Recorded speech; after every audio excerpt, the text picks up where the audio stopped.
Gold trusted gold buyers. మీరు తాకట్టు పెట్టిన బంగారాన్ని విడిపించి ఈ రోజు ఉన్న మార్కెట్ ధరకు కొనబడును.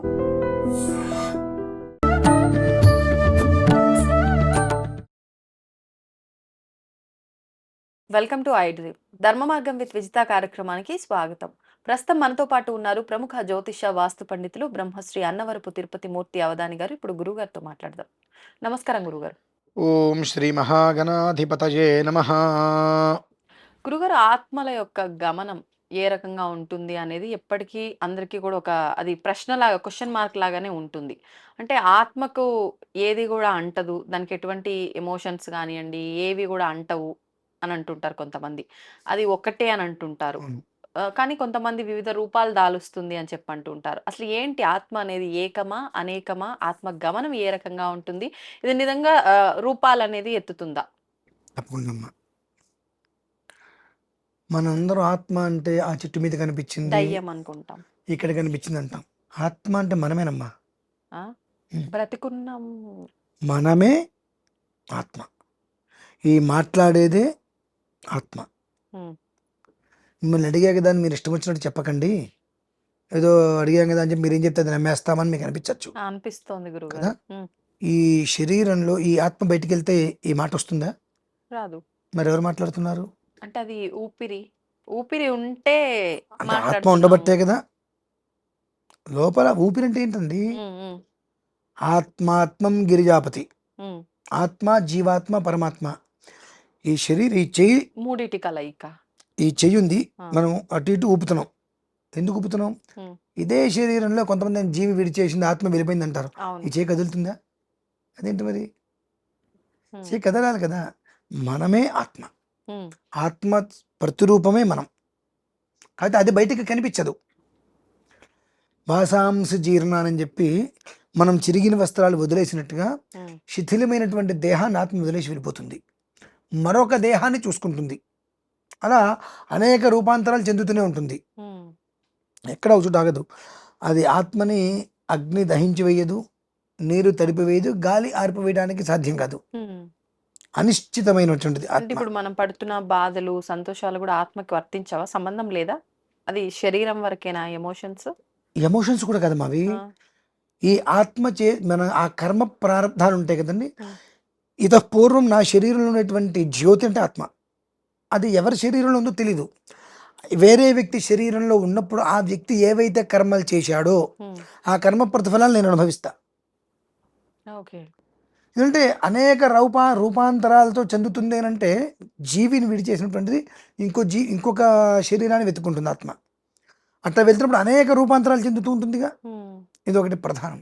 అయితే కొంతమంది చనిపోయినప్పుడు ఈ యొక్క ఆత్మనే ప్రేత అని కూడా అంటారమ్మా. అవును. ప్రేత రూపం విముచ్యత అంటారు. కొన్ని క్రతువులు చేయలేనప్పుడు వాటికి ఆ రూపాంతరంలో ఇంకెక్కడికి వెళ్ళలేక అవి మన పెద్దలు ఊరికే రావమ్మా అంటే మీ నిజమా అబద్ధమా అంటారు. మన పెద్దలు ఏదనంటే రేపు పుట్టగతులు లేకుండా పోతారు అని తిరుగుతూ ఉంటారు. అవును.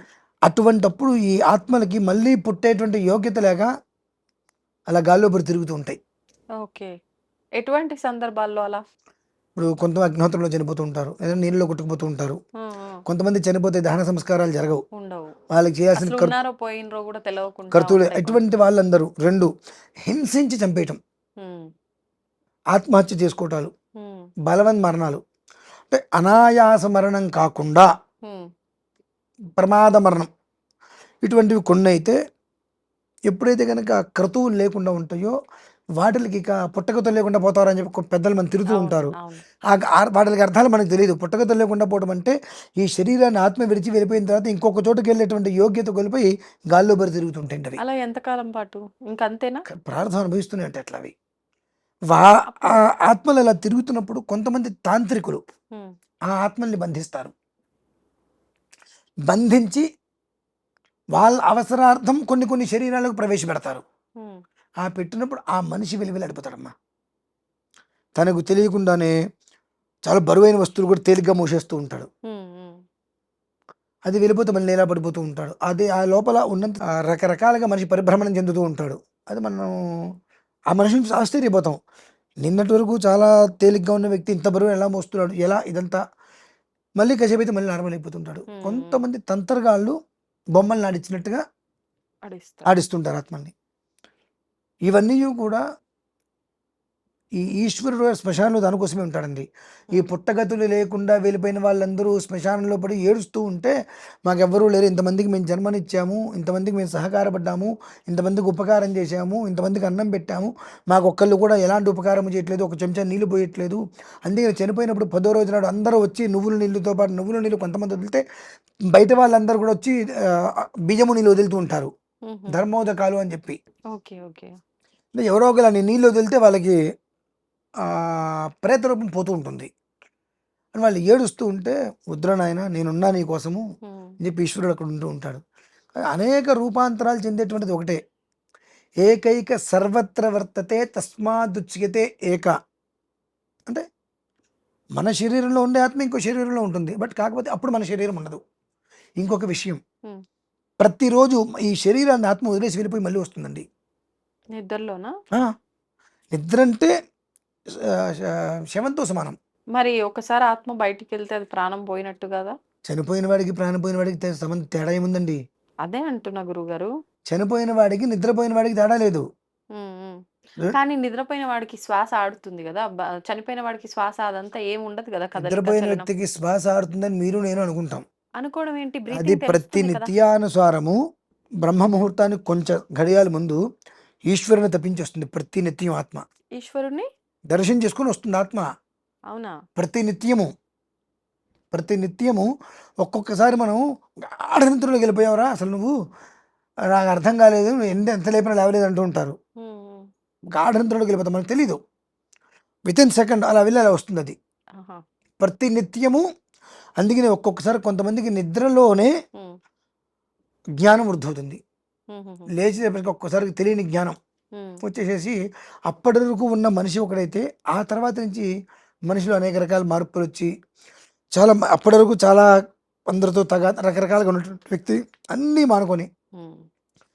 ఈ శాశ్వతమైన ప్రేమ ఒకటే కదా అన్నట్టుగా మనిషితోటి సమూహంలో కలిసి ప్రశాంతంగా ఉండే ప్రయత్నం చేస్తుంటాడు. అది మనం రేరుగా కొంతమందిని ఆ! చూస్తూ ఉంటాం. అదేంటే అనేక వర్తతం. హ్మ్. ఈ శరీరం నుంచి ఆత్మ వెళ్ళిపోయింది అంటే ఇంకో శరీరంలోకి వెళ్తుంది. అనేక రకాలుగా చూస్తూ ఉంటుంది. హ్మ్. వదిలేసి వెళ్తూ ఉంటుంది అట్లా. ఏకైక సర్వత్ర వర్తతే తస్మాదుచ్యతే ఏక. హ్మ్. ఏకైక విశ్వరూపిణి. అలా ఏకం ఏకం అనుకుంటే విశ్వం మొత్తం ఉన్నది ఆత్మే కదా! అవును. అందుకనే ఆత్మాత్మం గిరిజాపతి సహచరాః. ఏమంటే మరి ఆత్మ అంటున్నారు. మరి మనుషుల్ని బాధపెట్టేవి, ఏడిపించేవి ఇవేనా? హ్మ్. ఇవి కావు మళ్ళీ. హ్మ్. మరవేంటి? ఈ ఆత్మ కేవలం ఈ శరీరాన్ని వదిలేసి మరొక శరీరంలోకి వెళ్ళిపోతుంది. హ్మ్. ఎప్పుడైతే కనుక బలవన్మరణాలు, ఉత్తర క్రియలు, అంత్యేష్టి అంటారు. అవి వాటికి కూడా నోచుకోలేనివి ఉంటాయి ఆత్మలు. అవి ఎటూ వెళ్ళలేక హ్మ్. పుట్టగతులు లేకుండా తిరుగుతా ఉన్న రీతిలో ఎటూ లేకుండా అవి ఉండిపోతాయి. ఓకే. వాటికి ఆహారం ఏమిటి అనంటే, హ్మ్. మేము జపాలు చేస్తూ ఉంటాం హ్మ్. గుళ్ళల్లో, గోపురాల్లో. ఈ మంత్ర జపం చేసినప్పుడు ఆ జపం ఇట్లా లోపలికి ఉండాలమ్మా. ఆ! బయటకు కనిపించకూడదు జపం చేసేటువంటిది. బయటకు కనిపిస్తే ఈ జపం చేసుకున్నటువంటి శక్తి వాటికి వెళ్తుంది. ప్రేతాలకా? ఆ! పుట్టగతులు లేకుండా పోయిన వాటిలతో అవి తృప్తి చెందుతూ ఉంటాయి అట్లా. ఈ అంటే అది ప్రేతంగా ఇంకా బలం ఎక్కువగా అవుతుందా? లేదంటే వాటికి విముక్తి పొందుతుందా? విముక్తి చెందేటువంటి మార్గం అది. ఓకే. ఓకే. మరి మంచిదే గదా! అట్లా ఈ విముక్తి పొందితే. అందుకనే కొంతమంది బయటికి చేస్తూ ఉంటారు. చాలా మంది సంచిలో వేసుకొనే చేస్తారు సంచిలో కనిపించకుండా. వేసుకొనే చెయ్యాలి. ఆ! బయటికి చెయ్యకూడదు. ఎందుకని? ఎందువల్లనంటే ఎప్పుడైతే కనుక ఈ ప్రేత రూపం విముచ్యత అనేటువంటి విధానంలో వీరు ఆత్మని కనుక బంధిస్తూ ఉండేటువంటి సమయంలో అవి తిరిగేటువంటివైతే ఈ మంత్రశక్తి వాటికి ఎక్కువవుతాయి. హుహు. అవన్నీ లేకుండా కేవలం నీటి ధార కోసం, మోక్షం కోసం ఎదురు చూసేటువంటివి అయితే కనుక ఈ అప్పుడు మంత్రశక్తికి తీసుకునేవి వెళ్ళిపోతాయి. స్వర్గంలోకి వెళ్ళిపోతాయి. అక్కడే ఆ రూపం పోతుంది ఇంక వాటికి. ఓకే. అది మనం గమనించలేంగా. హ్మ్. తెలీదు మనకెలా మనకు కనిపించవు తెలుస్తుంది? కదండి అంత హ్మ్. తొందరగా. అవును. అది మనం గమనించలేం కాబట్టి ఎట్నుంచి ఏది ఎలా వచ్చిందో మేము సొంతగా చేసుకునే విధానం వేరు. ఎవరి పేరు మీదైనా చేస్తుంటే లోపల పెట్టేస్తాం. హ్మ్. ఎందువల్లనంటే ఆ లోపల పెట్టిన బయటికి చేస్తున్నప్పుడు అవతల ఏదైనా కాస్త ఇబ్బందికర వాతావరణంలో గనక ఉంటే ఈ శక్తి దానికెళ్ళి ఎవరికైతే చేస్తున్నామో తద్వారా కాస్త ఎక్కువ ఇబ్బంది వస్తూ ఉంటుంది. ఓకే. ఓకే. అంత దారుణాలు ఉంటూ ఉంటాయి. ఇప్పుడు ఇది అంటే మనం మామూలుగా కొన్ని అష్టోత్తరాలు, నామాలు ఇలాంటివి చేసుకున్నప్పుడు కూడా కౌంట్ కోసం అని చెప్పి మాల జరుపుతూ ఉంటాం. అవి కాదండి, అట్లాంటి టైంలో వర్తిస్తాయి మంత్రమాల, మంత్రమాల. జపం. ఆ జపం చేసుకునేటప్పుడు మాల ఒక నిమిషం. అది బయటకు కనిపించకూడదు. హుహు. అది నీకు ఎప్పుడైతే బయటకు కనిపించిందో ఆ శక్తి అనేటువంటిది వాటికి వెళ్తుంది. హ్మ్. అదృష్టం బాగుంటే అవి కేవలం మోక్షం కోసం కనుక ఎదురు చూస్తే వాడికి మోక్షం వస్తుంది. కాదు ఏదైనా తాంత్రికులు కనుక ఏదైనా ప్రయోగార్థం కనుక వాటిని బంధించే ప్రయత్నం చేస్తే ఈ శక్తి వాటిలోకి వెళ్తే అవి ఇంకాస్త ఎక్కువగా వృద్ధి చెందుతాయి. హ్మ్. చెంది వినాశనానికి దారితీస్తుంటాయి దారితీస్తుంది. కుటుంబాలకి. అట్లా ఉంటుంది. ఓకే. మొత్తానికి చాలా జాగ్రత్తగా ఉండాలి. మనం ఏ పని చేస్తున్నప్పటికీ కూడా అది మనం మంచికే చేస్తున్నాం అనుకుంటాం గానీ, అది ఎక్కడ ఎలా ఎవరికి ఉపయోగపడుతుందో తెలీదు. కాబట్టి ఉపయోగపడితే పర్లేదమ్మా, ఎలా అయినా సరే. చెడుగా అయితే అది ప్రమాదం. అంటే అది వాళ్ళకి ఉపయోగమే. మళ్ళీ మనకు అనర్థం గదా! మనకనర్థం. ఆ! జాగ్రత్తగా అట్లా ఆచితూచి చేయాలి ఏం చేసినా. ధన్యవాదాలండి. పరమేశ్వర. దీన్ని తవ్వండి, తవ్వుతూనే శివలింగం. పరమాత్మకు జీవా సరే దాన్ని అట్లా కప్పేసేయండి, చూపించదండి. Krishna is there. మూర్తి పూజ కాదు, సాక్షాత్ బ్రజేంద్ర నందన భగవాన్ ఉన్నారు మూర్తిలో. ఏమీ ఆశించకుండా ఆరాధించే వాళ్ళు కూడా ఉన్నారా ప్రభుజీ? నిజమైన భక్తి అంటే మనకు తెలియదు కాబట్టి